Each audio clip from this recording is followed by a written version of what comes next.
नमस्कार, जीत पॉइंटर में आप सभी का स्वागत है। कैसे हैं आप सभी लोग? देखिए, घटना चक्र के पूर्व अवलोकन की सीरीज में हम ज्योग्राफी सब्जेक्ट कवर कर रहे हैं और इसमें देख रहे हैं भारत का भूगोल। तो इसी क्रम में आज नया अध्याय शुरू करेंगे, पठार। चलिए शुरू करते हैं। प्रायद्वीपीय भारत की चट्टानों की उत्पत्ति लगभग 3600 मिलियन वर्ष पूर्व हुई थी। जो प्रायद्वीपीय भारत की बात की जा रही है, कार्बोनिफेरस युग के पहले यह किसका भाग था? गोंडवाना लैंड का एक भाग था। ठीक है, ध्यान रखेंगे। जो प्रायद्वीपीय भारत है, ये पहले किसका हिस्सा था? गोंडवाना लैंड का भाग था, कार्बोनिफेरस युग से पहले। ठीक है, आगे देखेंगे।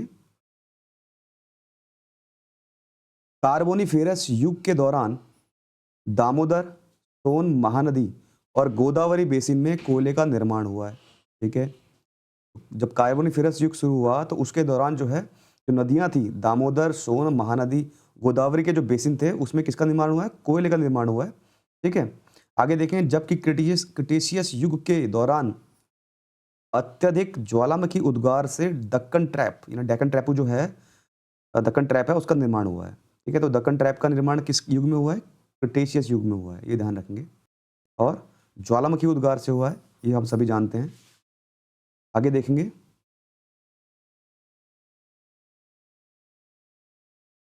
इसी काल में दक्कन के पठार पर बेसाल्ट निर्मित लावा सैलों का निर्माण हुआ है। ठीक है, तो दक्कन का पठार है, उसमें जो है किससे निर्माण हुआ है? बेसाल्ट के निर्मित लावा से सैलों का निर्माण हुआ है। अगर पूछ लिया जाए कि दक्कन के पठार में कौन सी सैलों का निर्माण हुआ है, तो बेसाल्ट की सैलों का निर्माण हुआ है।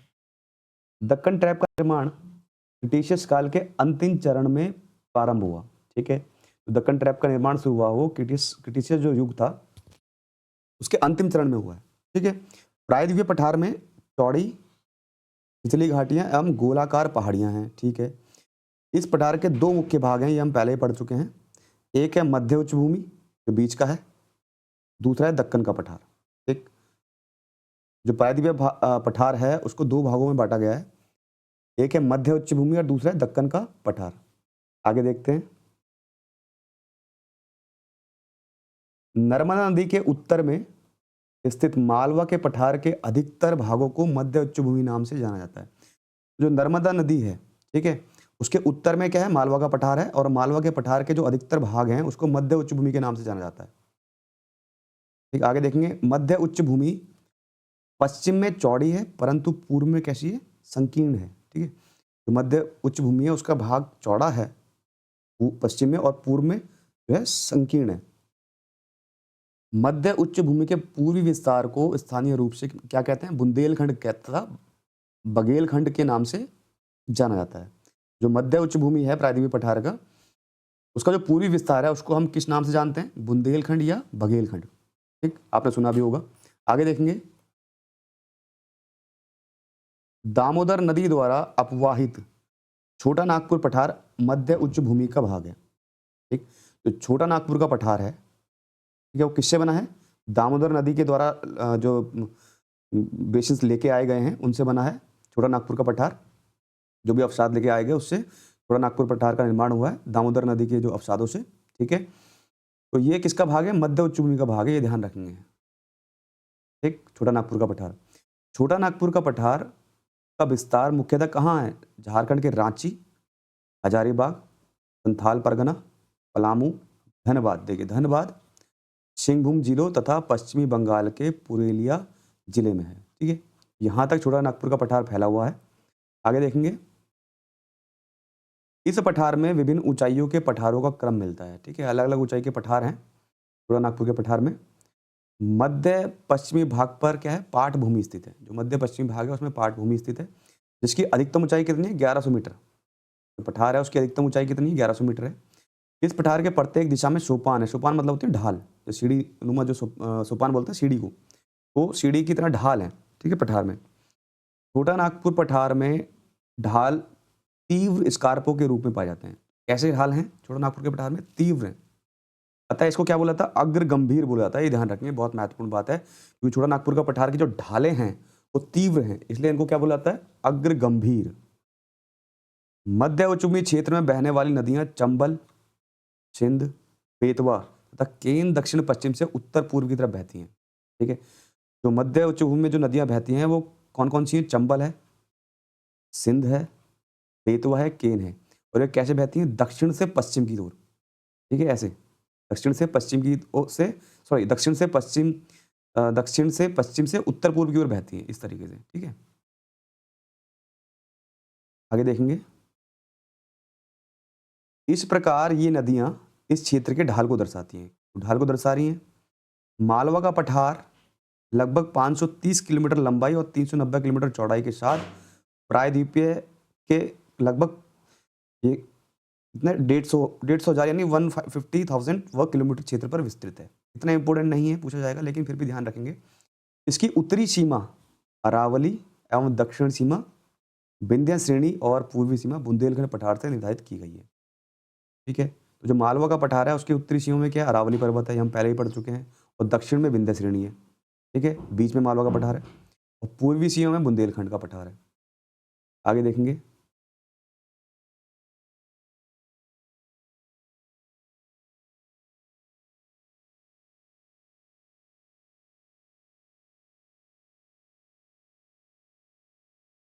ठीक है, देखिए ये है मालवा का पठार, मैप में देख लेते हैं।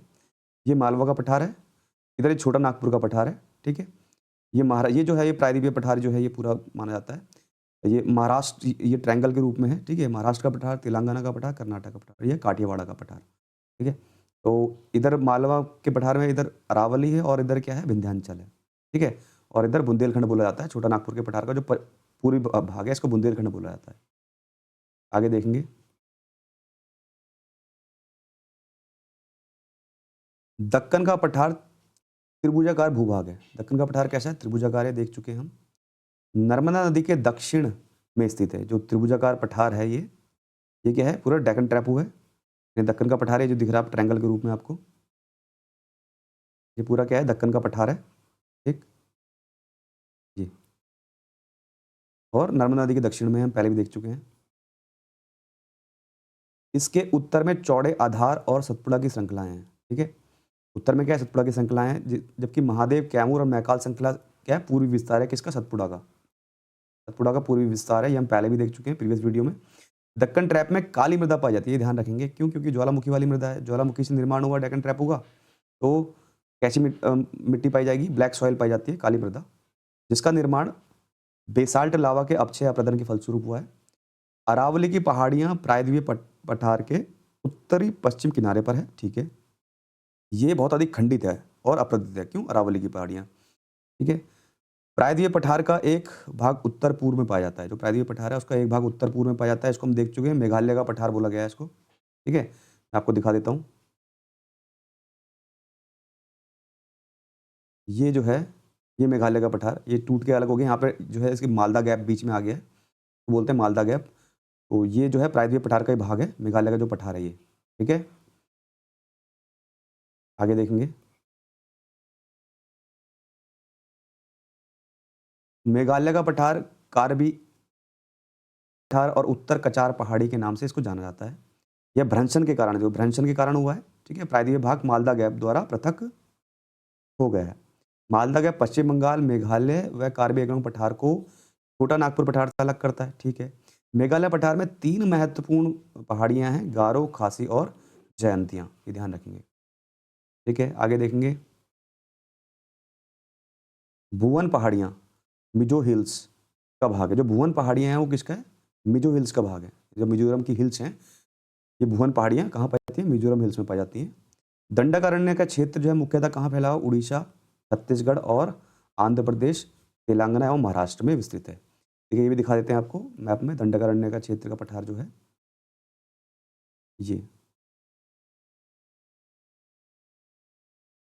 ये जो दंडकारण्य का पठार है, ये खनिज के लिए बहुत महत्वपूर्ण है, खनिजों के लिए, ठीक है। ये दंडकारण्य का पठार है और ये उड़ीसा, आंध्र प्रदेश में फैला हुआ है, तेलंगाना में फैला हुआ है दंडकारण्य का क्षेत्र जो है, ठीक है। तो ये इससे संबंधित जो है डिस्क्रिप्शन दिया था पठारों से संबंधित। अब इससे संबंधित प्रीवियस ईयर्स में आए हुए क्वेश्चन देख लेते हैं।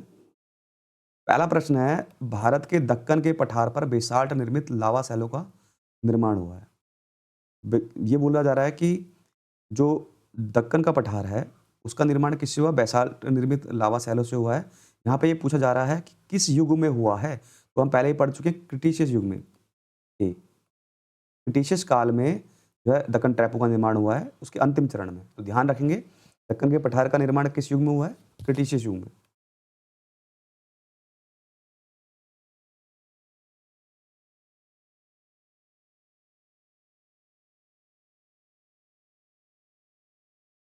देख चुके हैं सारा। क्वेश्चन नंबर 2 देख लेते हैं। प्रश्न संख्या 2, मेघालय का पठार भाग है, हम देख चुके हैं मेघालय का पठार जो है प्रायद्वीपीय खंड का भाग है, ठीक है। और ये मालदा गैप से इधर है ये, और ये इधर ये प्रायद्वीपीय भाग है। तो मालदा ये मेघालय का पठार है जिसमें गारो खासी जयंता पहाड़ियाँ पाई जाती हैं, महत्वपूर्ण।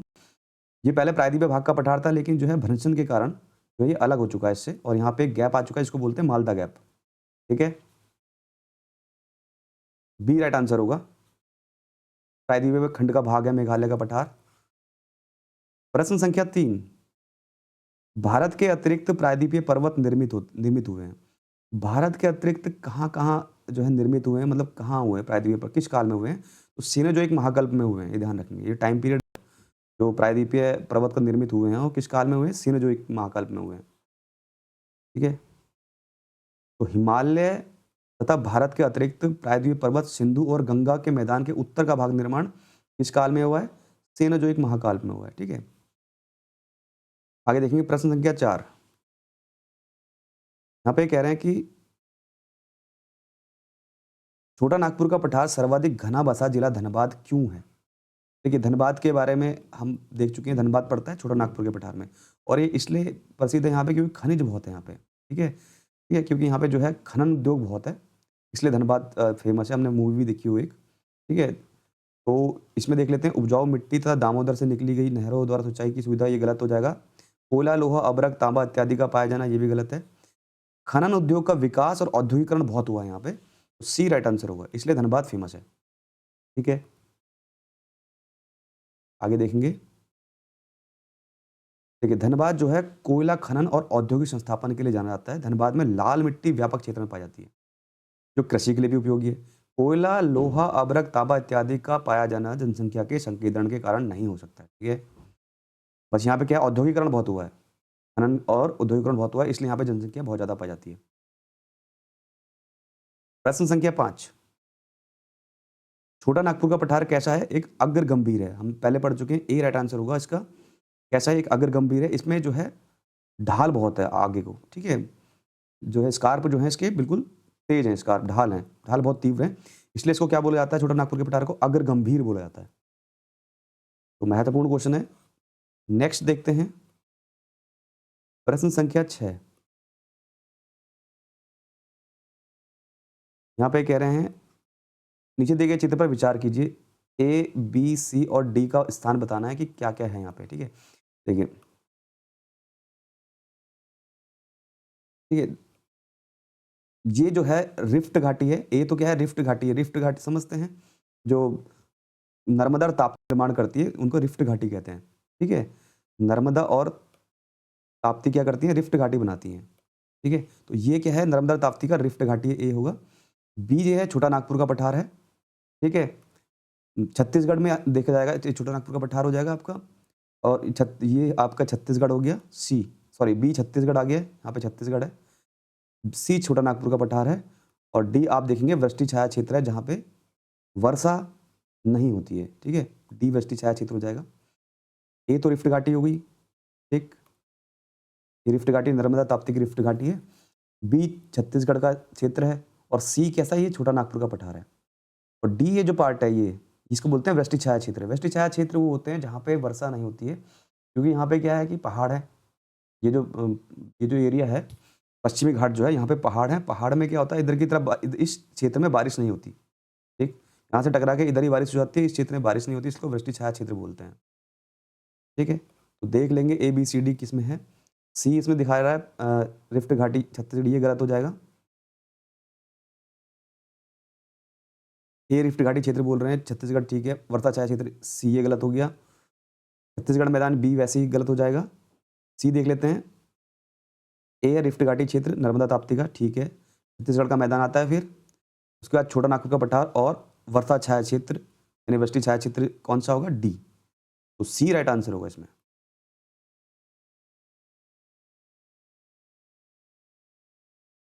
ठीक है।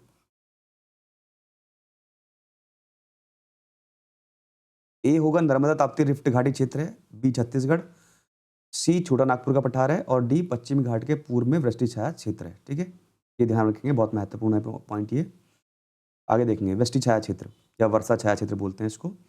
प्रश्न संख्या 7, अरावली एवं विंध्य श्रृंखलाओं के मध्य कौन सा पठार है?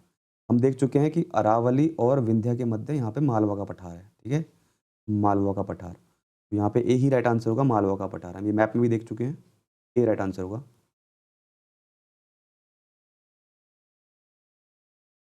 प्रश्न संख्या 8, दंडकारण्य का क्षेत्र अवस्थित है। ठीक है, हम देख चुके हैं दंडकारण्य का क्षेत्र छत्तीसगढ़ में है, उड़ीसा में है, झारखंड में, सॉरी तेलंगाना में है। तो यहाँ पे दिया गया है छत्तीसगढ़ एवं मध्य प्रदेश, मध्य प्रदेश में नहीं है, गलत हो जाएगा। छत्तीसगढ़ एवं उड़ीसा ये राइट आंसर हो सकता है। और ऑप्शन देख लेते हैं।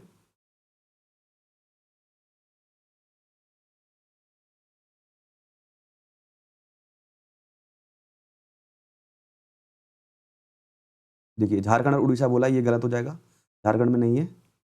आंध्र प्रदेश और झारखंड ये भी गलत हो जाएगा, तो हमारा बी ही राइट आंसर होगा। उड़ीसा, छत्तीसगढ़, तेलंगाना और महाराष्ट्र और आंध्र प्रदेश में फैला हुआ है। ठीक है, ध्यान रखें दंडकारण्य का क्षेत्र कहाँ कहाँ फैला हुआ है? उड़ीसा, छत्तीसगढ़, तेलंगाना, महाराष्ट्र और आंध्र प्रदेश। प्रश्न संख्या 9,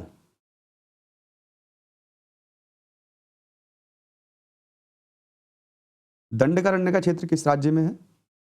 ये हम देख चुके हैं छत्तीसगढ़ में है, उड़ीसा में है, आंध्र प्रदेश में और तेलंगाना में है। तो चारों में ही है। यहाँ पे दिया है उपरोक्त में से कोई नहीं, तो ई राइट आंसर होगा। प्रश्न संख्या 10, दंडकारण्य भारत के किस भाग में स्थित है? दंडकारण्य भारत के मध्यवर्ती भाग में, बीच में, बिल्कुल ठीक है, मध्यवर्ती भाग में दंडकारण्य का क्षेत्र है, ध्यान रखेंगे। प्रश्न संख्या 11, बिहार का क्वेश्चन है, देख लेते हैं फिर भी। बिहार के निम्न हिस्सों में से कौन सा हिस्सा भूतात्विक दृष्टि से अपेक्षाकृत पुराना है? तो खड़गपुर पहाड़ियां जो हैं सबसे पुरानी है बिहार में, ये राइट आंसर होगा। प्रश्न संख्या 12 देख लेते हैं। निम्न में से कौन सा मेघालय पठार का अंश नहीं है बोला गया यहाँ पे? मेघालय देखो, गारो है, खासी है, जयंतिया है, ये तीनों है, लेकिन भुवन पहाड़ियां नहीं है। ये भुवन पहाड़ियां किसका हिस्सा है? मिजो हिल्स का। ठीक है, तो ए राइट आंसर होगा।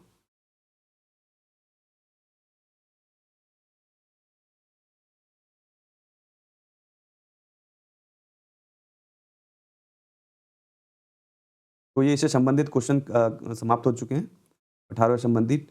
नेक्स्ट वीडियो हम देखेंगे तटीय भाग, भारत का तटीय भाग, और इससे बहुत ही महत्वपूर्ण क्वेश्चन बनते हैं सभी एग्जाम्स में, चाहे वो पीसीएस हो, आईएएस हो या फिर कोई स्टेट लेवल का एग्जाम हो। तो नेक्स्ट में देखेंगे हम भारत की तटरेखा। धन्यवाद।